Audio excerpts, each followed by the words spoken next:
Yesterday, Hamas posted a positive response. They published a statement in which they spoke about a positive response that they handed to the mediators in relation to the ceasefire proposal with slight amendments.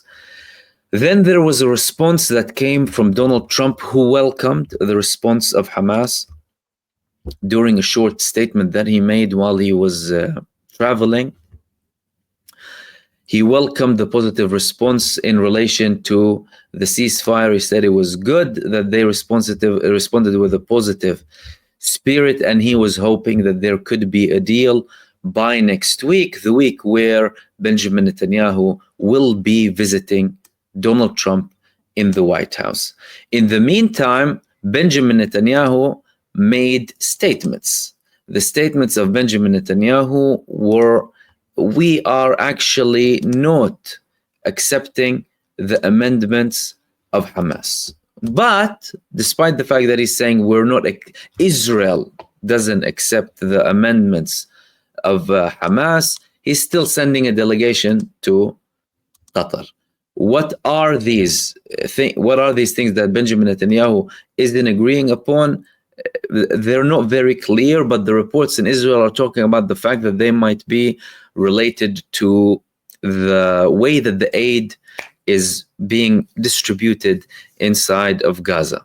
That's something that Israel wanted to dictate with the Americans through the GHF. However, even in Israel, they said that the UNRWA and the Red Crescent will have a role in allowing all of the aid into the Gaza Strip. So, of course, there were multiple reports coming in Israel about Netanyahu's statement, but again, none of them were saying anything about the fact that there is no possibility to reach any sort of deal despite these amendments that were made by Benjamin Netanyahu. And Benjamin Netanyahu, these were some of the indications. Of course, we've been speaking about the indications why it could, because we all know the reasons why everything could go wrong. That's known to everyone. But we're trying to see what are the statements or the signs that it could go towards a ceasefire. Of course, you have all of the continuation of resistance inside of the Gaza Strip, the crisis that's happening and has happened from day one in the IDF, but is only intensifying, the social problems internally, the economic disaster, the delegitimization of Israel as a country, the threats of more sanctions coming against the state, and the fact that Benjamin Netanyahu's position in relation to his coalition is slowly fading away, because we're headed towards 2026 in 6 months. This is going to be the year where Israel is supposed to see an election in October. Benjamin Netanyahu, there were indications that he wasn't really interested in having any elections in October, just because they're going to land, next to the 7th of October, and, he might have more scrutiny. Now he feels like he's more on a high after an attack in Iran. There are more likelihoods. But one of the very serious things that happened was the fact that he met with a woman called Einav Tsengauker. I spoke about this woman several times. She is probably the fiercest critic of Benjamin Netanyahu from the families of the POWs in Israel. She previously told Benjamin Netanyahu, I will be your worst nightmare. She told Benjamin Netanyahu that he is a killer and that he is killing the prisoners of war inside of Gaza. But now Benjamin Netanyahu actually went and met the woman. He went and met her, and guess what? Again, even the Times of Israel saying he's meeting his fierce critic.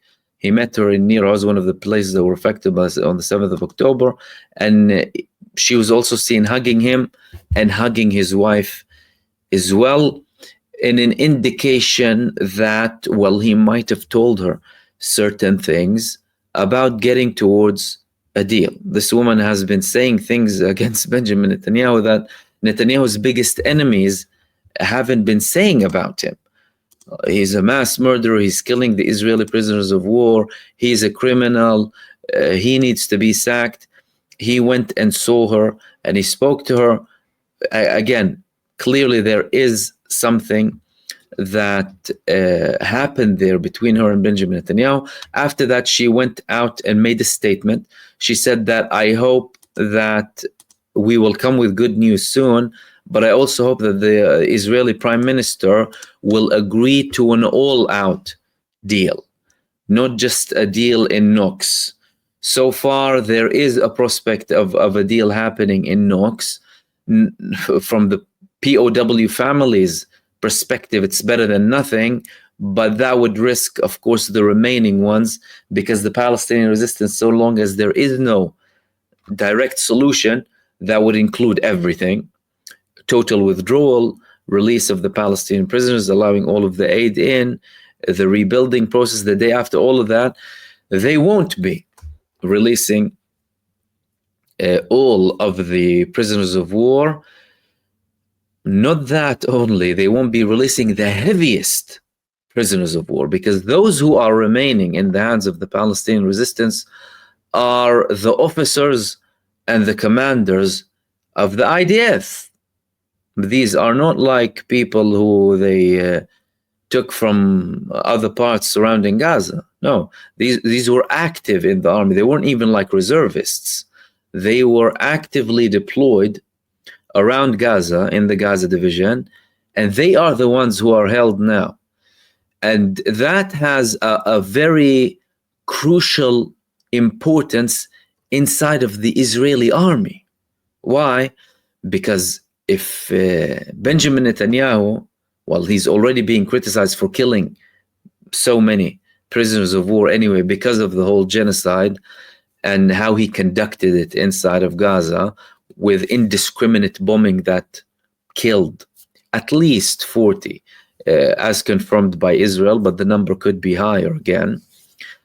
If he will not be releasing the officers and the commanders of the IDF, well, what is that message going to send to anyone who still has any sort of belief or hope or faith in this genocidal army? It's going to be very difficult. So he's going to have to get them out. Based on the information that we're getting at the moment, it doesn't look like he wants to have a full deal. But again, we could see a surprise. He could be deliberately doing that, preparing to keep it as a surprise once he meets with Donald Trump. And then he can declare that, well, guess what? We're reaching an all-out deal. Because he met with the cabinet. He's already receiving a lot of criticism from Ben Gvir and Smotrich, who are, again, threatening him. But now, and despite him having certain points against, the amendment requests of Hamas in relation to the ceasefire, the positive signs are more than the negative signs. Of course, things can go both ways anyway, but there are still talks. The delegation went to Doha. Clearly, Donald Trump wanted to declare something with him. All of that is still going. So there are more positive signs than negative signs that the ceasefire might go ahead. But in the meantime, the Palestinian resistance is landing some of its hardest blows on Israel with continued attacks, direct confrontations, making life hell for them all across of Gaza, and especially in Khan Yunis, where the recent ambush happened and that the Palestinian resistance published.